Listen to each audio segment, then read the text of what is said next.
Hi guys, Kirk from Cabinet Creations. In this video, we're going to talk about why the final price related to your project or remodel is almost always higher than the signed amount.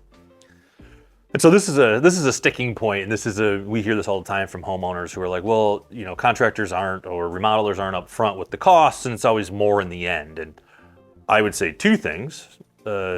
We often have final prices that are lower than our proposal, for a few reasons that I'll sort of touch on as we go.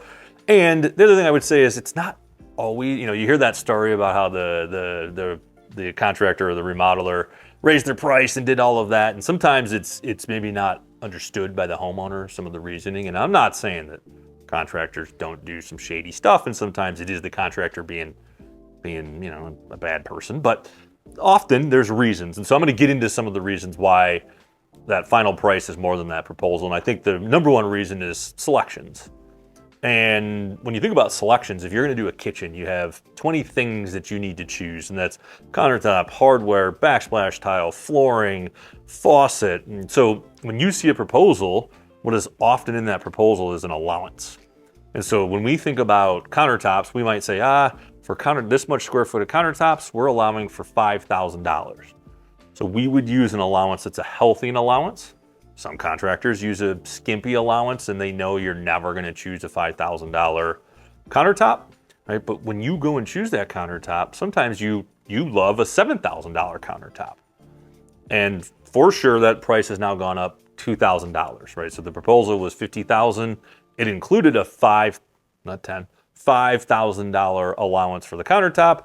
You chose a $7,000 countertop. The price has gone up $2,000. Your final price essentially is now going to be $52,000. So that's selections and how that works. One of the ways that essentially builders, remodelers, contractors will get you is they don't use a healthy enough allowance. Assuming they use a healthy enough allowance, when you choose that nicer countertop, that final price is going to go up. Thing number two would be change orders. And so change orders are somewhere along the way, the scope of work changed. There are scenarios, and this happens with us all the time, where we get into something and homeowner says, hey, you know what? I don't want to do that. So the scope of work has essentially gone down, or it's less work for us. We will lower the price. And so that is a final adjustment, an adjustment to that final price. There's also scenarios where we get going and the homeowner's like, you know what? Let's do that pantry too, you know, and they signed up and 3 weeks later they're like, while we're in there, let's just do the pantry. So we would create a change order and say it's another $10,000 to do the cabinetry and build out the pantry, right? We've now created a change order. That final price is now $10,000 more than that proposal. And so change orders come in all sorts of shapes and sizes. Sometimes it is driven by homeowner desires. Sometimes it is driven by the realities of homeowners' homes. So we get into projects and we go, oh shoot, wow, we just opened up this wall and something that no one would ever expect to be inside of that wall is now inside that wall, whatever it might be.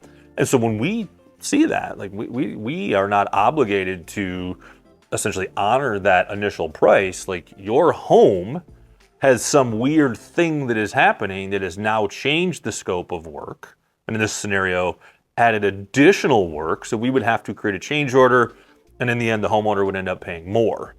And that's not necessarily something the contractor or the builder did. So the one thing that change order, or essentially builders and contractors can get you with on change orders is really sort of jacking up the change order. We obviously are very conscious of that, but you know, once that builder thinks they got you, or that contractor thinks they have you, they're in the home, something's ripped apart, and they go, oh man, this is $5,000, and then you're looking at this going, how's that $5,000 worth of work? That's like $1,000 worth of work. That's a way contractors can get you. But you know, you definitely change orders. And third but not least is contingencies. And contingencies are, I'll give a brief example. If we're in a kitchen and the homeowner's like, I want to remove the soffit. We're like, okay, no problem. We're going to bake in a contingency. So we're going to add an additional $1,000 to the proposal that should cover whatever we find in that soffit. We don't know what's in that soffit, right? We can't see through the walls. So we're cautious and responsible when we add money to the proposal. And we go, hey, when we get into that soffit, there may be some repairs or some things we need to adjust. And more specifically, we almost always know there's going to be.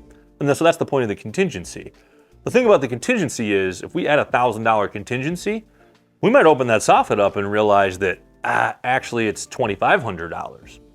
We don't know that until we open it up, but we are doing our best to bake into the budget $1,000 to handle the unknown. And so that's contingency. So those are 3 ways, and I think those are the 3 main ways that the final price and the proposal or the signed estimate differ along the way. And by the way, it is, like I said, it is not always more. So for us, we use healthy allowances. And so when you go and choose a selection, you go and choose a countertop, it is not uncommon that we had $5,000 for the allowance and you select a $4,000 countertop, your final price went down by $1,000. So it doesn't always have to go up, but those are the 3 main drivers. Anyhow, guys, reach out to us if you need any remodeling. If you're interested in knowing anything about remodeling, don't be afraid to call us. I'm happy to help. If you're anywhere in the country, happy to help. Thanks, guys. Have a good one.